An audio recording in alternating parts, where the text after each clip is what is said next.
vidéo de Yannick Piton, restaurateur de la brasserie Le Bastion dans le Gers, qui raconte le cambriolage de son établissement. Il s'est fait braquer cette nuit par un petit jeune que je connais. Il n'a pas de cul, il est originaire de la même ville que moi. Je pense que tu savais pas où tu mettais les pieds, mon petit garçon. Je pense aussi que tu n'étais pas tout seul, parce que vu le nombre de commerçants, collègues que tu as été voir, écoute, ce que tu sais pas, c'est que j'ai 14 caméras partout dans l'établissement. On va mettre une petite photo de toi quand même. Je vais te flouter le visage pour te prémunir de tout ça et te laisser un petit délai de temps, un petit 24 heures, on va dire, pour me ramener tout ce que tu m'as pris. Parce que je te cache pas que je suis assez en colère. Si tout me revient pas, tout ce que tu m'as pris me revient pas, en plus de ce que tu m'as pété, si tout revient pas très très rapidement chez moi, t'inquiète, tu risques rien, je vais rien te faire, je vais pas te marbrer la gueule, t'inquiète pas. Mais par contre, je vais te dire les 4 vérités. T'es resté 3 quarts d'heure chez moi, pendant 3 quarts d'heure, t'as pu visiter tous les étages, toutes les pièces, tout ça, tranquillement. Je pense que tu as le temps de revenir m'apporter tout ce que tu m'as pris. Voilà. Sinon, je mets toutes les vidéos en évidence, où tu es ridicule d'ailleurs. Je vais tout mettre sur les réseaux. Si tu me ramènes pas tout ça, fissa. Incroyable, 12 millions de vues, quasiment du jamais vu, avec cette vidéo qui est devenue Bonjour Yannick Piton, exceptionnelle cette vidéo qui est devenue virale de votre restaurant, votre brasserie dans le Gers, Le Bastion. Vous avez osé publier la vidéo de votre cambrioleur. Que s'est-il passé exactement? Racontez-nous la nuit du cambriolage, Yannick Piton. Bonjour à tous. Bonjour. Effectivement, j'ai eu ce visiteur la nuit avant le début de la Coupe du Monde. Et sur le coup de la colère, après avoir porté plainte à la gendarmerie, j'ai fait cette première vidéo qui était vraiment dans un premier but pour lui laisser la chance de venir me ramener ce qui m'avait dérobé, tout ça, et pour pouvoir arranger les choses. Il s'avère que il n'est pas venu. C'était aussi le but de pouvoir avertir tous mes collègues et les citoyens de la ville parce qu'il est connu quand même de la ville, il est connu des forces de l'ordre depuis très longtemps. Et c'était pour vraiment faire passer le message à tout le monde. Je voulais pas concerner la France entière, je voulais pas que ça aille aussi loin. J'ai été vraiment le premier surpris de l'impact qu'a eu cette vidéo auprès des gens. J'en reviens toujours pas, mais elle a eu cet impact, j'assume. Et donc j'ai fait les autres vidéos derrière, où c'est qu'on découvre les choses au fur et à mesure que ça avance. Et au final, oui, j'ai décidé de diffuser son visage, de sa manière de faire, tout ça. Enfin, et c'est un cumul de choses, c'est un ras-le-bol. Et je pense que je ne suis pas le seul à penser ça, parce que quand je vois l'émoi qui a créé ces vidéos, les milliers, ça, j'en reviens toujours pas, les milliers de messages de soutien que j'ai pu avoir, c'est vraiment très très impressionnant. Non, mais ça dit quelque chose, effectivement, et peut-être, Yannick Piton, de l'exaspération aussi des Français qui se retrouvent parmi vous, qui se reconnaissent parmi vous. Quels objets ont été volés? Alors, avant de répondre à la question, je rappelle, le profil il a été arrêté rapidement grâce à la diffusion de vos vidéos, mon cher Yannick Piton. Le profil, c'est un multirécidiviste très connu des services de la justice. À 14 ans, il avait déjà agressé une personne âgée, une mamie de 84 ans. Il est impliqué dans beaucoup d'affaires, dont une récente le soir même de l'incident, ou bien autour pour un vol de voiture avec complice, un condom, tentative de fuite, incendie du suspect lié au cloître de la ville, casier judiciaire très chargé.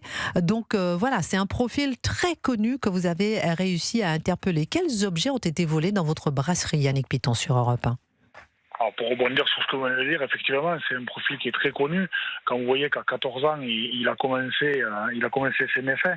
Moi, il y a quelque chose qui m'interpelle quand je vois ça, c'est que aujourd'hui, vous avez l'ordonnance de 1945 qui est appliquée pour les mineurs, et elle est plus d'actualité. Les mineurs d'aujourd'hui n'ont rien à voir avec les mineurs d'il y a 80 ans. Je pense que là, il y a une réforme à faire, il y a du travail à faire là-dessus, parce que il y a une vraie mise à jour à faire. comment dire, ils rigolent les gosses aujourd'hui. Vous leur dites c'est une bêtise. Non, c'est pas une bêtise. C'est au-delà de ça. Là, moi, je suis papa aussi. Moi, mes enfants, quand ils font une bêtise, je les gronde pour pas qu'ils recommencent.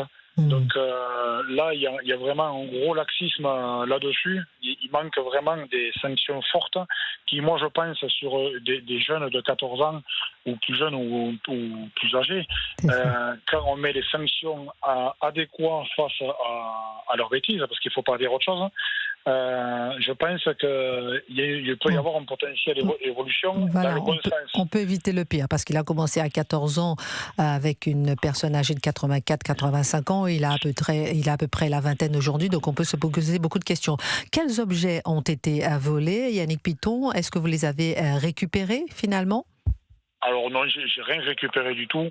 Je sais très bien que je vais rien récupérer. C'est pour ça que d'ailleurs j'ai fait les vidéos, parce que je le dis dans une vidéo, c'est que j'ai un collègue, Mathieu, qui s'est fait cambrioler aussi par la même personne. Ça fait 2 ans. Il a toujours rien récupéré. Il a pas touché un centime de remboursement. Voilà quoi. Moi, il m'a vidé les caisses. C'est un concours de circonstances, parce que j'avais osé prendre 3 jours de vacances. Pour emmener mes enfants aux eaux de Beauval. J'avais osé. Ouais, parce que je suis patron. Les congés, ça se compte sur les doigts d'une main, sur une année. Parce qu'on travaille très dur et on se lève très tôt pour pouvoir faire vivre la France et faire vivre des familles. Moi, j'ai plusieurs employés. Donc, on fait vivre beaucoup de monde. Et quand on rentre, qu'on se fait tout dérober dans la nuit, en se faisant casser des choses, enfin bref. Et il y a cette colère, ce sentiment d'impunité, cette injustice. Colère, impunité, justice, impuissance. Il a volé la caisse du bar, il a volé les recettes du point PMU tabac, il a volé les pourboires des employés. Et c'est ce qui vous a mis, entre autres, ce qui vous a mis dans une colère noire.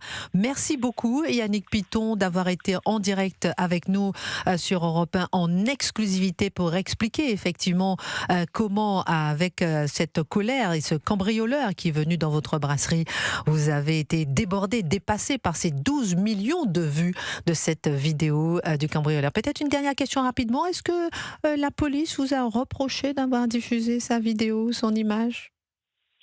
Alors non, pas du tout. Je sais qu'après avoir diffusé la vidéo, 2 heures après, il est arrêté.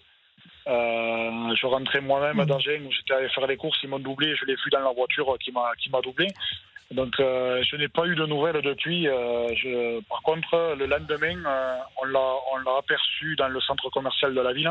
Il était 24 heures, il était déjà dehors. Très intéressant. Tenez-nous au courant. N'hésitez pas à nous rappeler au standard d'Europe 1, Yannick Piton, sur la suite des événements. Ça nous intéresse. Donc, je rappelle qu'il a été interpellé 2 heures après le cambriolage, grâce à vos vidéos. Mais le lendemain, il était déjà dehors. Merci Yannick Piton. Excellente journée sur Europe 1. Bonjour Alexandra. Vous nous appelez de Bretagne. Vous voulez réagir par rapport à ce qui s'est passé dans le Gers? Bonjour Christine. Moi, je vais prendre 2 petits exemples simplement. J'ai été cambriolée. C'est la nounou qui a constaté le cambriolage. J'étais absente de mon domicile avec mon mari. Quand elle a appelé la police, ils n'ont pas voulu se déplacer. Ils n'ont pas voulu se déplacer. C'est mon mari qui a insisté, tout à fait, pour faire le dépôt de plainte qui ne voulait pas être pris, parce qu'on était un dimanche quand nous sommes rentrés. Et c'est mon mari qui s'est fâché et on a pu déposer plainte. Deuxième exemple, je vais essayer d'être assez rapide. Cet hiver, j'ai des amis qui étaient à l'étranger, sur le mois de décembre-janvier. Leur garage a été forcé, cambriolé à 4 reprises. Ça a été visité. Ce sont les voisins qui ont protégé la maison. Donc ils ont été en contact avec le commissariat et la police n'a rien voulu faire. Ils ont dit de voir avec l'assurance.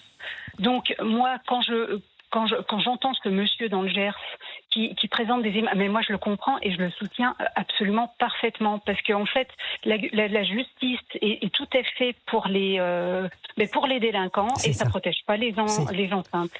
En tout cas, c'est ce que le grand public se dit, et c'est la raison pour laquelle il a reçu des milliers et des milliers de messages, 12 millions de vues. Merci beaucoup pour ce témoignage, Alexandra de Bretagne, où on voit effectivement que là vous allez voir la police pour souligner ces méfaits. est fait et qu'elle ne se déplace même pas. On en est assez surpris. On voyait Yannick Piton qui disait comment lui, il a fait ces vidéos. L'interlocuteur, le cambrioleur présumé, a été interpellé 2 heures après. Youpi!